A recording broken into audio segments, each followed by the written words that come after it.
Groet in die wonderlijke naam van ons koning Jesus geliefdes. My naam is Israel Thijs en welkom by Brood Breek, die program van die Here waar ons dagelijks hoofstuk in die Nieuwe Testament lees. En die doel om ons Christen te vernieuwen en te versterk op 'n dagelijkse basis. Vandaag gaan ons voort met 1 Korintiërs hoofstuk 16 en die opskrif lees: Paulus tref reëlings vir die Jerusalem kollekte. Wat die geld betref wat ons vir die gelowiges in Jerusalem insamel, moet julle dieselfde reëling volg wat ek met die gemeentes in Galasië getref het.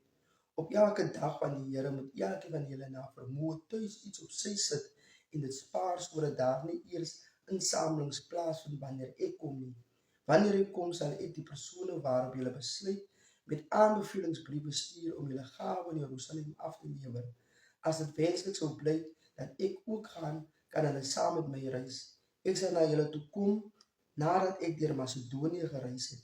Ek reis deur Macedonië en sal miskien by julle vertoef of dalk selfs oorwinter. Dan kan julle my help na my volgende bestemming, waar dit ook mag wees. Ek wil julle nie nou bloot in die verbygaan sien nie, maar ek hoop om 'n rukkie by julle te bly as die Here my sal toelaat. Intussen bly ek in Efese tot Pinkster, want hier staan nou 'n wye deur vir my oop en daar is baie mense wat reageer. Daar is egter ook baie teenstanders. As Timoteus by julle aankom, help hom om met volle vrymoedigheid by julle op te tree. Hy doen die Here se werk, net soos ek.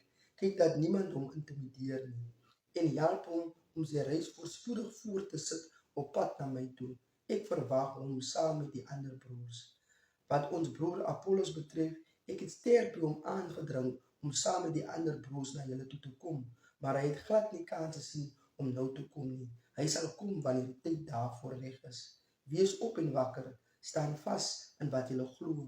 Wees moedig, wees sterk. Alles wat julle doen, moet in liefde geskied. Julle weet dat Stefanus en sy huisgesin die eerste bekeerlinge in Suid-Griekeland was en dat hulle lewe wy aan die diens van ander Christene. Ek vra julle ernstig dat julle hulle respekteer en ander soos hulle wat met groot toewyding vir die Here werk. Ek is so bly dat Stefanus, Fortunatus en Achaicus hier aangekom het. Hulle het vergoed vir julle afwesigheid. Hulle het my gees weer opgebeur, soos ook julle sin. Respekteer mense soos hulle. Die gemeentes hier in provinsie Asië groet julle hartlik in die Here, saam met Aquila en Priscilla en al die ander gemeentelede wat in hulle huis bymekaar kom. Al die broers en susters hier het my gevra om julle namens hulle te groet. Groet mekaar met die soen van Christelike liefde. Hier is my eie groet. Ek is Paulus en ek skryf dit met my eie hand. As iemand die Here nie lief het nie, laat hom vervloek wees. Kom ons Heer, mag die onverdiende goedheid van ons Here Jesus met julle wees. My liefde bly met julle almal in Christus Jesus. Amen. En daar het ons die geskrewe woord van God geliefdes. Onthou, die Here is lief vir u.